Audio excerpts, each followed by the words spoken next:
Bismillahirrahmanirrahim. Assalamualaikum warahmatullahi wabarakatuh.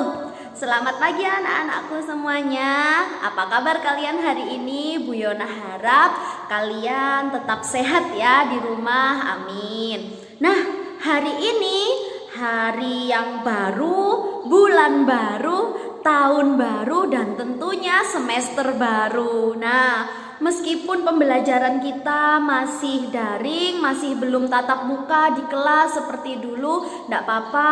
Bu Yona berharap kalian tetap semangat sama seperti semester kemarin gitu ya.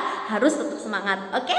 Nah, hari ini Bu Yona akan menyampaikan pembelajaran hari Senin tanggal 4 Januari 2021.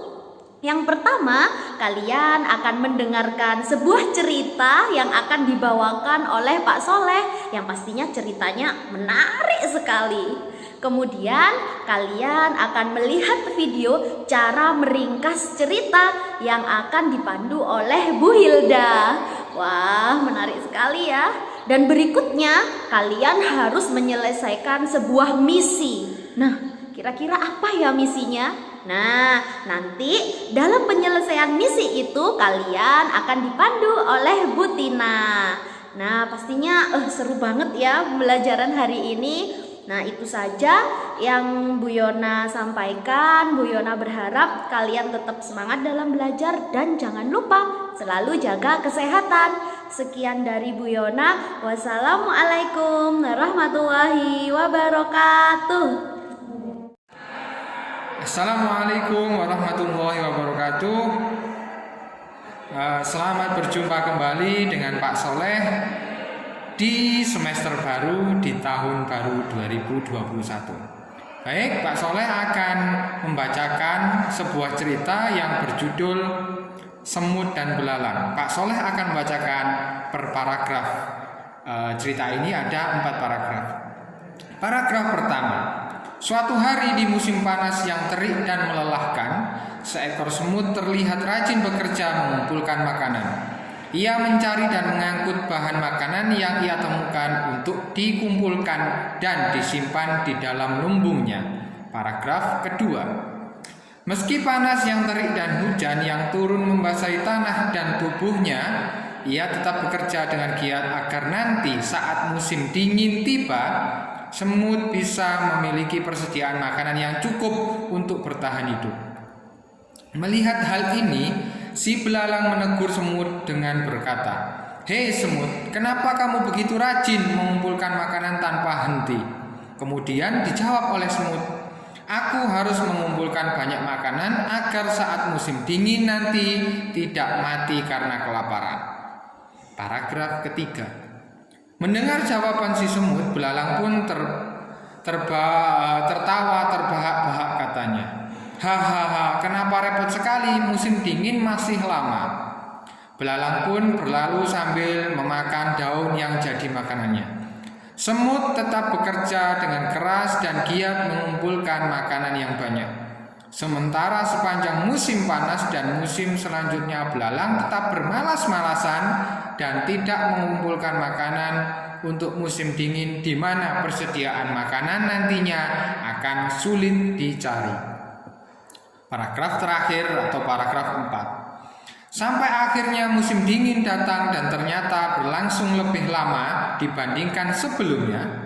Belalang pun hampir mati karena tidak punya cadangan makanan yang cukup dan minta makanan kepada semut.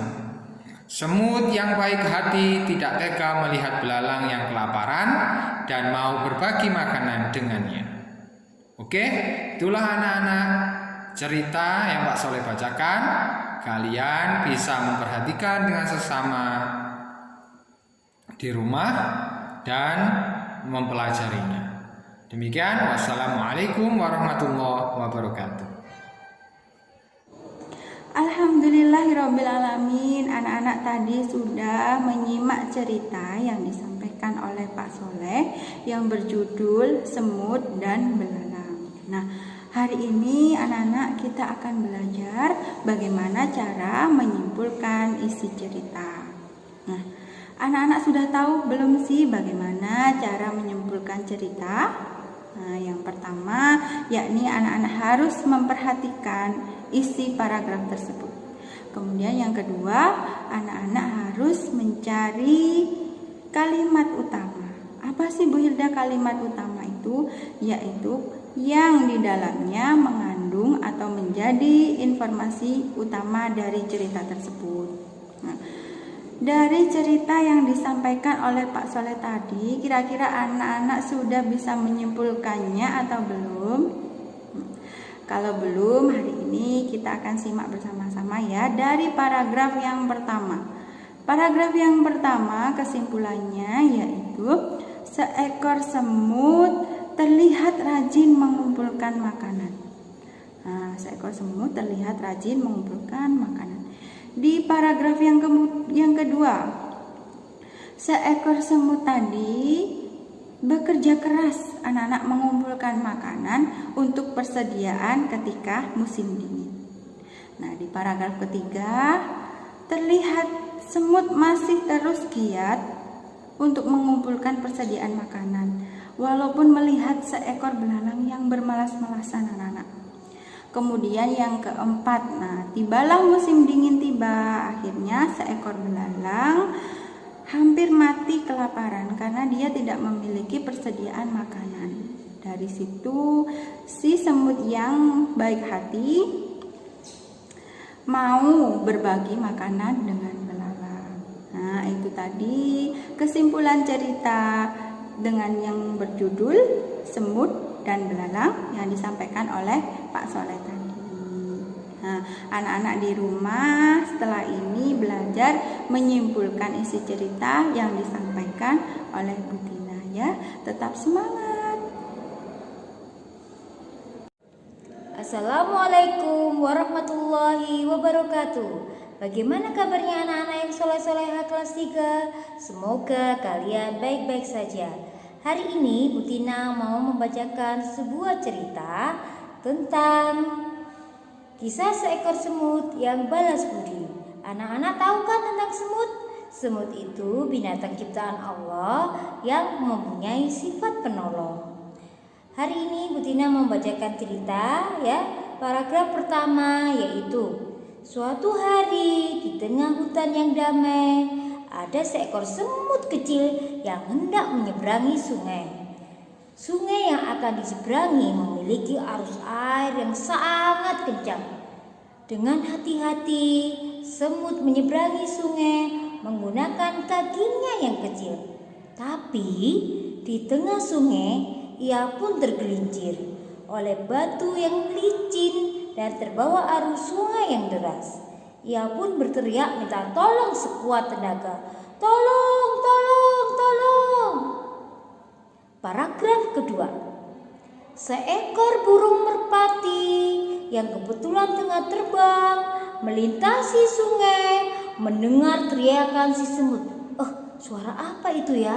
Sepertinya seekor semut yang minta tolong. Ia pun turun dan mengambilkan daun untuk menolong semut yang hampir tenggelam. Semut buru-buru naik ke atas daun anak-anak, sehingga ia pun tidak jadi tenggelam dan bisa menyeberangi dengan selamat. Paragraf ketiga. Beberapa hari setelah itu, semut yang sedang mencari makanan melihat seekor pemburu tengah membidik, mau nembak gitu ya. Ternyata yang jadi sasaran pemburu adalah burung merpati yang kemarin menolongnya. Ketika akan menembak, si semut pun menggigit kaki pemburu dengan kencang, sehingga si pemburu kaget dan melepaskan tembakannya. Dor, dor, dor, dor, dor. Paragraf keempat. Untungnya tembakannya meleset dan merpati pun bisa kabur karena mendengar suara tembakan. Burung merpati mengenali si semut yang ditolongnya di sungai, menyelamatkannya dari pemburu. Ia pun turun dan berterima kasih pada semut. Terima kasih ya semut, kamu sudah menolongku. Sama-sama, kata si semut. Akhirnya kedua binatang itu menjadi sahabat baik yang saling tolong-menolong. Demikianlah anak-anak cerita tentang kisah si semut yang balas budi. Seperti yang diperintahkan oleh Rasulullah bahwa kita diharuskan untuk saling tolong-menolong. Terima kasih. Wassalamualaikum warahmatullahi wabarakatuh.